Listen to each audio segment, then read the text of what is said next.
What's going on, guys? It's Cliffy here. Welcome back to another Don Bradman Cricket 17 career mode video. Today we are playing in a kind of knockout game, as you can see up there. First, the Redbacks taking on second, the Tassie Tigers in the one-day competition. So I'm guessing this is kind of like the preliminary final, I guess you would call it. So the winner of this goes straight through. I'm guessing the loser is going to take on the winner of third and fourth. We'll find out all about that after this game has finished and heading into the next episode. But before we go any further, guys, let's see if we can smash that like button on this video. Let's aim for 100 likes on this one, and remember to hit that subscribe button to get completely up to date with everything that is going on with the channel. But without any further ado, let's go and get into this one-day knockout eliminator, whatever you want to call it, match between the South Australian Redbacks and the Tassie Tigers. Alright, boys, so we're into bat. As you can see, that average slowly ending up. We've got a high score of 50. We do only have 3 balls left to go, though. So this is basically just a see ball, hit ball situation with the last 3 left to go. It's a short one, it's pulled away, and it's going to be 4, boys. So that is exactly, well, it might not go for 4. No, it has gone just. So that's exactly what we want to see. Now, I'm just trying to realize when, well, determine when this video is going to be uploaded. I think it's going to be Saturday's video. So I can talk a little bit about what has been happening cricket-wise around the world. So I'm actually recording this on...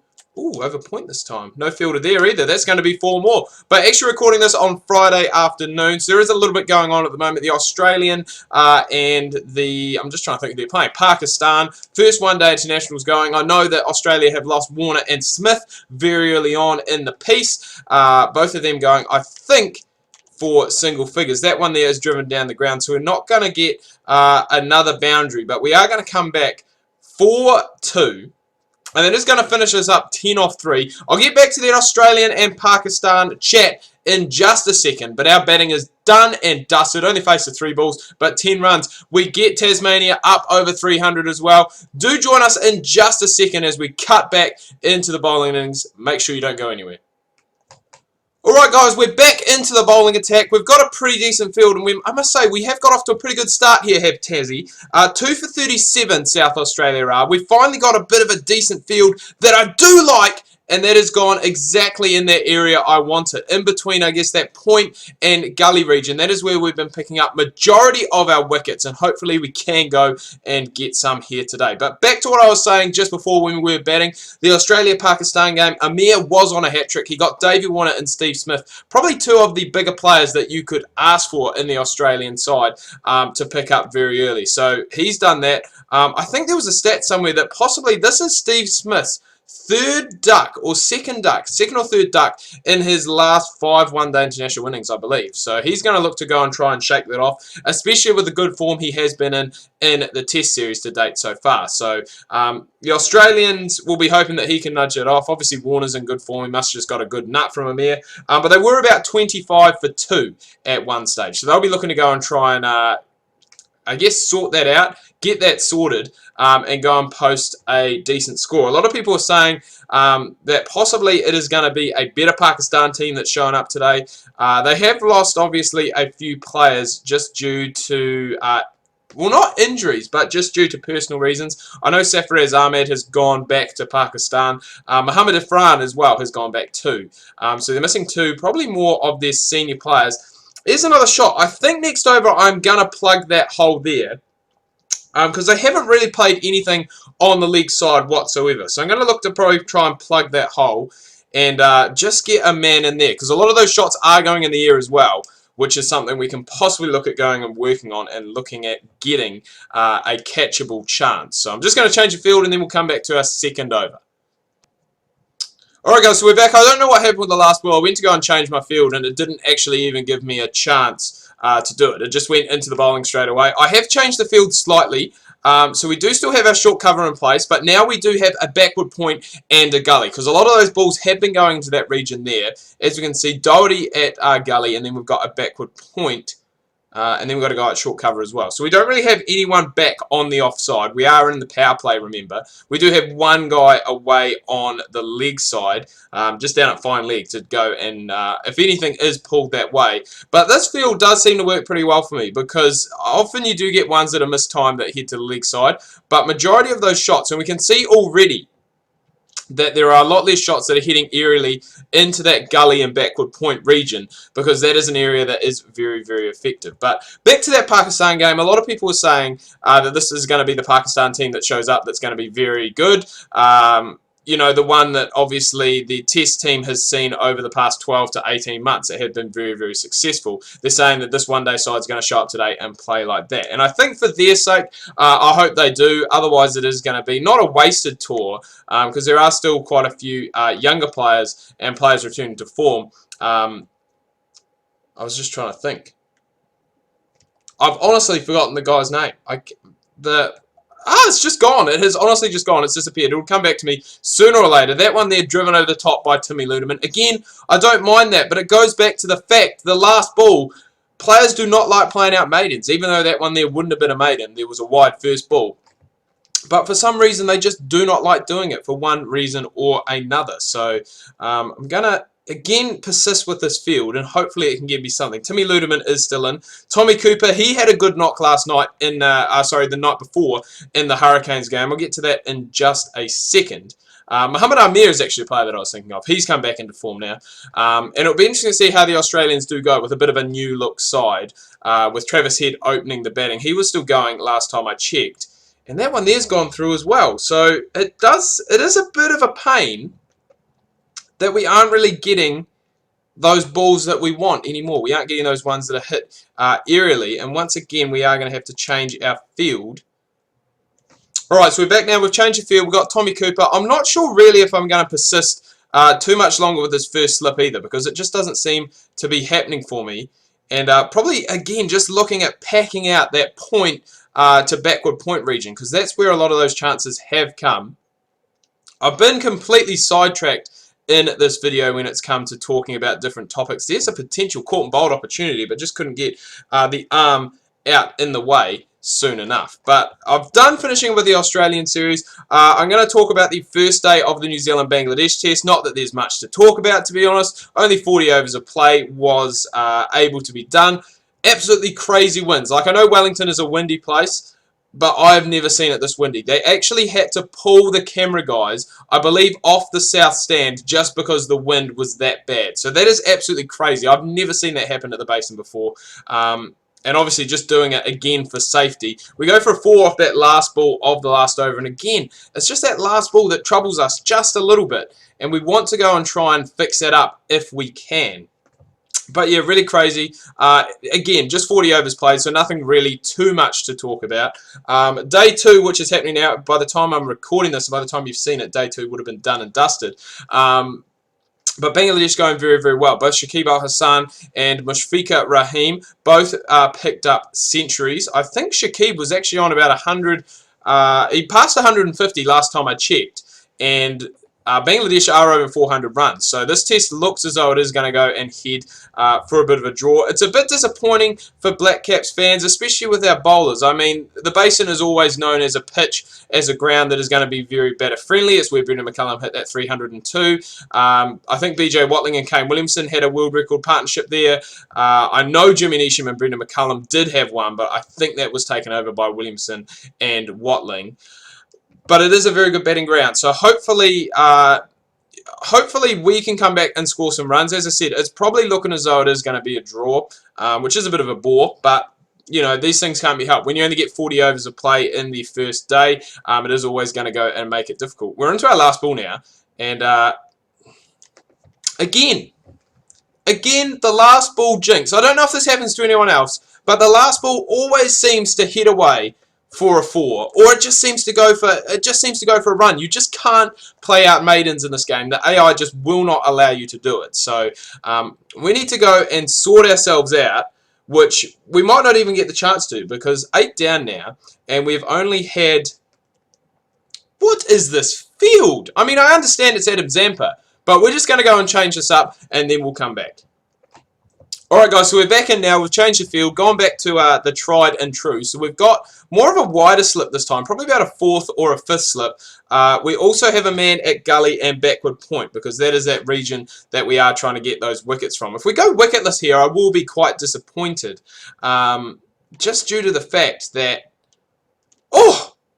That moved a lot. I think I need to start bowling some more cutters. The outswingers just aren't doing it for me anymore. Cross seamer as well. I'm going to try one of these and try and change the length a little bit as well.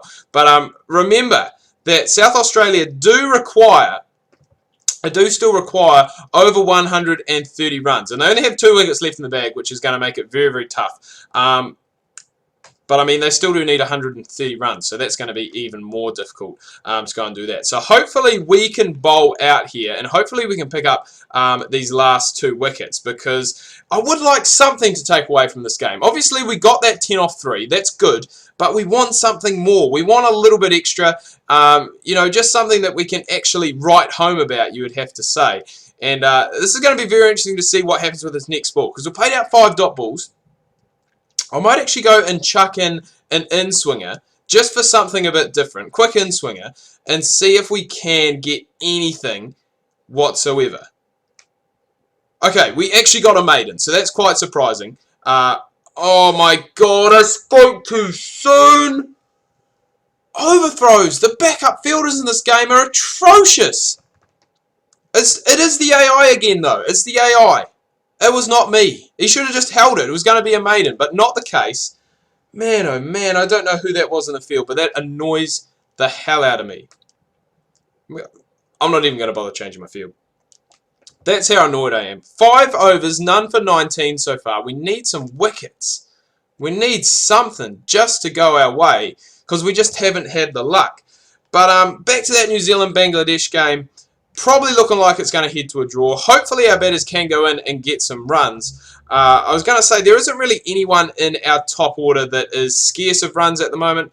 If I'd had my field, my proper field, that would have gone straight to him. That is just the luck I'm talking about. The lack of luck that we've had lately is absolutely crazy. But no one is really out of form. Ross Taylor's actually chasing a New Zealand record in this game. He's chasing Martin Crowe's, I think, if he gets a century in this game, I think he goes past Martin Crowe. With that will give Ross Taylor 17 Test centuries. It will give Martin Crowe had 16, so that's an achievement in itself. He will become New Zealand's would have the most centuries, most Test centuries by a New Zealand cricketer, which would be a huge, huge achievement. Is to take over from his mentor, his batting coach. You know, that would be huge for Ross, especially after being dropped from the T20 side recently, and he'll be looking to go and fire back and get into some form. BJ Watling could possibly do some runs, I think, and Henry Nicholls is another one, because those two haven't really been firing down towards the bottom. De Gronholm is only playing, I believe, in his 3rd Test match, and again, last ball goes for 4. We just can't get a maiden in this game, boys. We can't get any luck go our way whatsoever. Still 9 overs left to go, and we're not even going to get to bowl out our full quota of 10. They've brought us back now, and again, I'm just going to stick with this field. I'm going to keep bowling these cutters, and hopefully we can get something, as I said, go our way. It's just not really working for us at the moment. The cutters in this game are quite OP. I mean, you look at that ball there, that has gone quite a wee way. I'm not sure what I'm doing here.